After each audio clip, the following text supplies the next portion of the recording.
হরে কৃষ্ণ, রাধে রাধে বন্ধুরা। আজকে আমি অনেক দিন পরে আবার এসেছি। আসলে আমি একটু ব্যস্ত থাকার কারণে আমি ঠিকঠাকভাবে ভিডিও করতে পারছি না বন্ধুরা। তো তাই আজকে আমি আবার এসেছি একটা নতুন সুন্দর রেসিপি নিয়ে, যে নিরামিষি মোগলাই। যেসব বন্ধুরা নিরামিষ খান তারা প্লিজ প্লিজ অবশ্যই এই ভিডিওটা দেখুন। তো চলুন শুরু করা যাক আজকে রেসিপি। প্রথমে আমি কড়াই বসিয়েছি, তাতে আমি তেল দিয়ে দিলাম। এবারে আমি ফোড়নের জন্য কালো জিরে এবং গোটা জিরে দিয়ে দিয়েছি, দিলাম কাঁচা লঙ্কা কুচি। এবারে আমি এখানে একটা বড় সাইজের আলু কুচি করে দিয়ে দিলাম। এই আলুটাকে আমি কিছুক্ষণ একটু হালকাভাবে নাড়াচাড়া আগে করে নেব। আমি একটা একটা করে কিন্তু এখানে অনেকগুলো সবজি উপকরণ দেব বন্ধুরা, তো আপনারা প্লিজ ভিডিওটা স্কিপ করবেন না। এবারে আমি এতে দিয়ে দেব কিছুটা পরিমাণ গাজর কুচি। আমি একইভাবে গাজরটাকেও কেটে নিয়েছি। গাজরটা দিয়েও আমি বেশ কিছুক্ষণ আরেকটু নাড়াচাড়া করে নেব, কারণ আলু গাজরগুলো একটু শক্ত থাকে, সেদ্ধ হতে টাইম লাগে, যার জন্য সেগুলোকে আমি আগে একটু দিয়ে দিচ্ছি। একটা একটা করে আমি উপকরণগুলো সব দিতে থাকবো। আবারও বেশ কিছুক্ষণ একটু নাড়াচাড়া করে নেবার পরে এখন এতে দিয়ে দিলাম আমি ফুলকপি কুচোনো, দিয়ে দিলাম বরবটি কুচোনো। ভালোভাবে আবারও বেশ কিছুক্ষণ আমি নাড়াচাড়া করে একটু হালকা করে ভেজে নেব। বন্ধুরা, আপনারা তো সবসময় আমিষ মোগলাই খেয়ে থাকেন, তো একবার এরকমভাবে নিরামিষই মোগলাই করে দেখুন, ভালো লাগবে খেতে আপনাদের। দিয়ে দিলাম ক্যাপসিকাম কুচি। বন্ধুরা, আপনাদের যদি এখানে সব সবজি পছন্দ না হয় তাহলে আপনারা কিন্তু সেই সবজিটাকে বাদ দিতে পারেন, যেটা আপনাদের পছন্দ হবে না। তবে ক্যাপসিকাম কিন্তু একটু অবশ্যই দেবেন, তাতে কিন্তু একটা অন্যরকম একটা ফ্লেভার কিন্তু হয়। তবে আমি কিন্তু আরও কিছু উপকরণ দেব। বেশ কিছুক্ষণ আমি আরও ভেজে ভেজে নেওয়ার পরে এখন আমি এখানে দিয়ে দেব পরিমাণ মতো, এখানে দিয়ে দিলাম আমি জিরে গুঁড়ো, দিয়ে দিলাম এখানে একটা আমি কাঁচা মশলা তৈরি করেছি, শুকনো লঙ্কা এবং গোটা গরম মশলা, এলাচ, দারচিনি, লবঙ্গকে আমি গুঁড়ো করে নিয়েছি কাঁচা অবস্থায়। দিয়ে দিলাম হলুদ এবং দিয়ে দিলাম সামান্য চিনি এবং দিলাম গ্রেট করে রাখা আদা এবং দিয়ে দিলাম টমেটো কোচানো। আমি লবণটা বন্ধুরা একটু পরে দেব। এইভাবে আবারও আমি এই মশলাগুলো দিয়ে কিছুক্ষণ ভালো করে ভেজে নেব। বন্ধুরা, এই পুরটা কিন্তু যেহেতু এটা নিরামিষ মোগলাই, পুরটা কিন্তু একটু খুব ভালোভাবে এবং টেস্টি করে তৈরি করতে হবে। তো আমি খুব ভালো করে যতটা সম্ভব আরও একটু ভেজে নিচ্ছি। এবারে আমার বাকি যে উপকরণ থাকলো সেটা হলো বাঁধাকপি কুচানো। এখন আমি এতে দিয়ে দেব বাঁধাকপি কুচি। আমি আবারও বলছি, যদি এখানে আপনাদের কোনো একটা সবজি পছন্দ না হয় তো আপনারা কিন্তু সেই সবজিটাকে স্কিপ করতে পারেন। এবারে বাঁধাকপি দিয়ে আমি আবারও বেশ কিছুক্ষণ নাড়াচাড়া করে নেব বন্ধুরা। এবারে দিয়ে দিলাম আমি পরিমাণ মতো জল। জল দিয়ে ভালোভাবে নাড়াচাড়া করে আমি দিয়ে দিলাম এবারে স্বাদ অনুযায়ী লবণ। লবণ দেওয়ার পরে আমি আবারও একটু নাড়াচাড়া করে এখন আমি এটাকে ঢাকা দিয়ে রেখে দেব। আমি এখানে গ্যাসের ফ্লেমটাকে একদম লো টু মিডিয়ামে করে ঢাকা দিয়ে রেখে দিলাম, যতক্ষণ এটা সুন্দরভাবে সুসেদ্ধ না হচ্ছে ততক্ষণ এদিকে আমি মোগলাইয়ের সাথে যে তরকারিটা সেটা তৈরি করে নিচ্ছি। এখানে কড়াই তেল বসিয়ে দিয়েছি, তাতে তেল গরম হয়ে গেলে পরে দিয়ে দিলাম ফোড়নের জন্য গোটা জিরে, শুকনো লঙ্কা এবং তেজপাতা। দিয়ে দিলাম দুটো বড় মাপের আলু, আমি কেটে রেখেছিলাম পিস পিস করে ছোটো করে, সেটা আমি দিয়ে দিলাম। আলুটাকে বেশ কিছুক্ষণ ধরে একটু ভাজা ভাজা করে নিচ্ছি।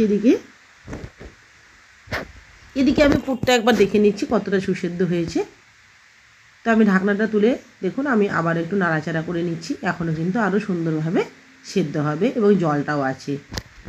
পুরটা ভালোভাবে তৈরি না হলে নিরামিষ মোগলাই কিন্তু খেতে ভালো লাগবে না বন্ধুরা। আমি কিন্তু এতে আরও কিছু উপকরণ দেব, সেটা কিন্তু আমি এখনও দিইনি, তাই প্লিজ বন্ধুরা আপনারা স্কিপ করবেন না। আবারও ঢাকা দিয়ে রেখে দিলাম। এদিকে আলুটা আমি আবারও বেশ সুন্দর করে ভেজে নিচ্ছি। দিয়ে দিলাম এক মুঠো ভেজা ছোলা। এই ছোলাটা দিয়ে আমি কয়েক সেকেন্ড নাড়াচাড়া করব, বেশি নাড়াচাড়া করলে কিন্তু ছোলাটা ফেটে যাবে এবং দানাগুলো আলাদা হয়ে যাবে। এবারে দিয়ে দিলাম কিছুক্ষণ পরে একটু সামান্য পরিমাণ টমেটো, গ্রেট করে রাখা আদা দিয়ে দিলাম। আবারও সেই গরম মশলা এবং শুকনো লঙ্কা যে কাঁচা করে রেখেছিলাম সেটাকে দিয়ে দিলাম স্বাদ অনুযায়ী লবণ, দিয়ে দিলাম চিনি এবং দিয়ে দিলাম হলুদ গুঁড়ো। সব আমি একটা একটা করে দিয়ে দিলাম। দিয়ে ভালো করে মশলাটাকে একটু কষিয়ে নিচ্ছি ভালোভাবে। মশলার কাঁচা গন্ধটা একবারেই থাকবে না। আপনারা এইভাবে করে দেখুন কতটা সুন্দর লাগে। দিয়ে দিলাম এবারে সামান্য পরিমাণ জল।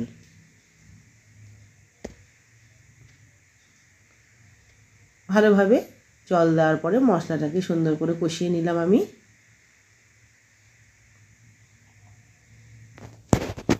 এবারে আমি পরিমাণ মতো জল দিয়ে দিলাম আলুটাকে সুসেদ্ধ হবার জন্য। এবার ঢাকা দিয়ে দিলাম। গ্যাসের ফ্লেমটা লো টু মিডিয়ামে রেখে দিলাম। এদিকে দেখুন পুরটা কতটা সুন্দর সেদ্ধ হয়েছে, এবার দেখে নিচ্ছি। তো দেখুন ঢাকনা তুলে আমি দেখে নিচ্ছি সুন্দরভাবে কিন্তু সব সেদ্ধ হয়ে গেছে। এবং আমি স্প্যাচুলা দিয়ে ভালোভাবে একটু নাড়াচাড়া করে একটু ভালো করে একটু নরম করে দিচ্ছি। দেখতে পাচ্ছেন আমি স্প্যাচুলা দিয়ে একটু ভালো করে চেপে চেপে একটু নরম করে নিচ্ছি। এবারে আমি এর মধ্যে দিয়ে দেবো যেটা মেন উপকরণ, সেটা হলো ছানা।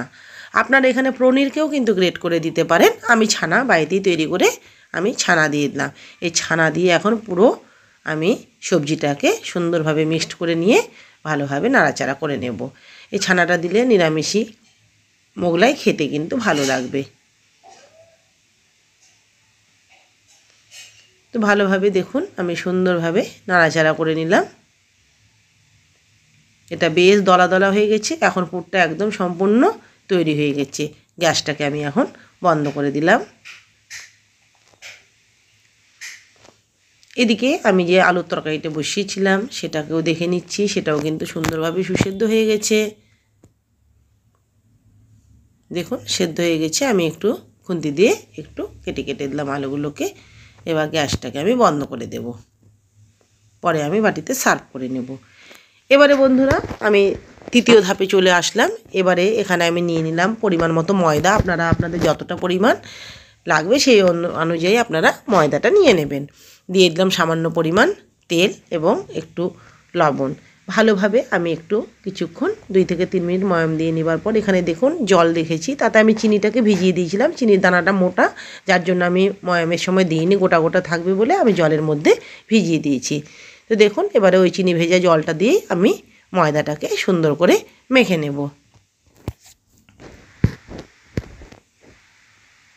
ময়দাটাকে আস্তে আস্তে আমি জল দিয়ে কিন্তু সুন্দর করে মেখে নিচ্ছি। দেখুন ময়দাটা কিন্তু আমার মাখা হয়ে গেছে। ময়দাটাকে মেখে আমি 10 মিনিট মতো রেখে দিয়েছিলাম বন্ধুরা। আবার এবারে আমি 10 মিনিট পরে ময়দাটাকে আমি এবার আরেকটু নাড়াচাড়া করে এখন আমি আস্তে আস্তে এর থেকে লেচি কেটে নেব। একটু বড় করব লেচিগুলো, রুটির মতো করব বা রুটির থেকে একটু বড় করব।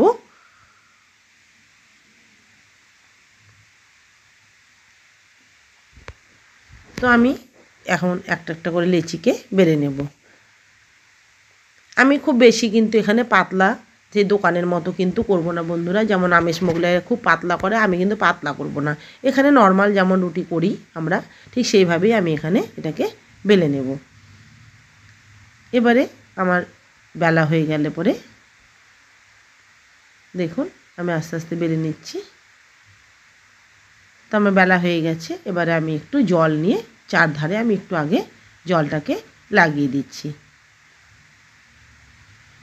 এবারে আমি যে পুরটা তৈরি করে রেখেছিলাম সেই পুরটাকে আমি মাঝখানটায় বসিয়ে দিচ্ছি। চারিদিকে দেবো না, চারদিকে ফাঁকা রেখে মাঝখানে আমি যতটুকু সম্ভব আমি পুর দিয়ে দেব। পুরটা একটু বেশি পরিমাণ দিলে খেতেও কিন্তু ভালো লাগবে। এবারে দেখুন আমি 2 মাথা থেকে ভালোভাবে চেপে বসিয়ে দিচ্ছি।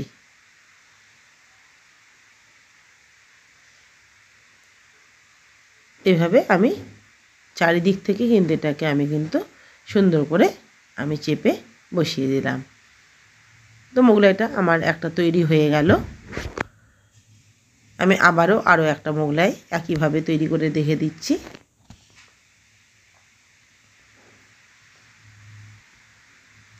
বন্ধুরা আপনারা যারা নিরামিষ আছেন তারা অবশ্যই একবার ট্রাই করে দেখুন যে কতটা সুন্দর লাগে খেতে। তো দেখুন এই মোগলাইটাও আমি একইভাবে বেলে নিয়ে ভেতরে পুর দিয়ে দিলাম। চারিদিকে একটু জল লাগিয়ে দিচ্ছি যেন ভাঁজটা খুলে না যায়।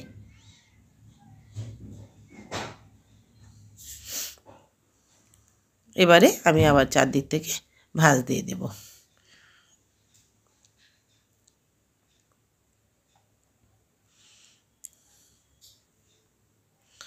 আবারও দুদিক দিয়ে আমি মুড়িয়ে দিচ্ছি। এইভাবে আমি একটা একটা করে সব কটা কিন্তু আমি মোগলাই তৈরি করে নেব। এবারে ভাজার পালা। আমি তেল দিয়ে দিয়েছি ফ্রাই প্যানে। এবারে আমি এখানে একটা একটা করে সব মোগলাইগুলোকে ছেড়ে দেব। তো বন্ধুরা দেখুন কতটা সুন্দর হয়েছে।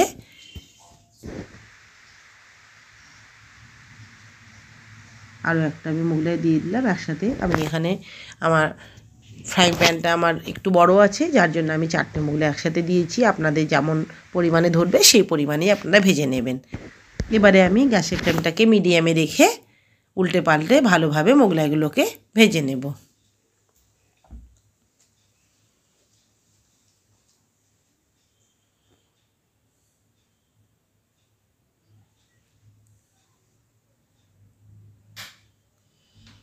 ওই পিঠগুলো এখনও ভালোভাবে হয়নি, আরও কিছুক্ষণ হবে।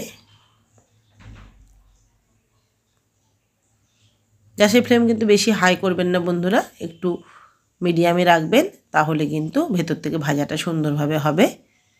তো দেখুন আমার কিন্তু ভালোভাবে ভাজা হয়ে গেছে। আমি সব মোগলাইগুলোকে একটা একটা করে তুলে নেব এবার প্লেটের মধ্যে। তো সবগুলো প্লেটে আমি তুলে নিয়েছি। এবার আমি সার্ভ করে নিচ্ছি। শসা কেটে নিয়েছি এবং নিয়েছি আলুর তরকারি। এখানে একটু আপনারা সস নিয়ে নেবেন। তো বন্ধুরা আজকের ভিডিও ভালো লাগলে অবশ্যই একটা লাইক করবেন, কমেন্ট করবেন। আর প্লিজ আমার ভিডিও আপনারা যেসব বন্ধুরা দেখেছেন তাদেরকে অসংখ্য ধন্যবাদ জানিয়ে আজকের ভিডিও শেষ করছি। পরবর্তী রেসিপি নিয়ে আমি আবারও আসবো। নমস্কার, ধন্যবাদ। হরে কৃষ্ণ, রাধে রাধে।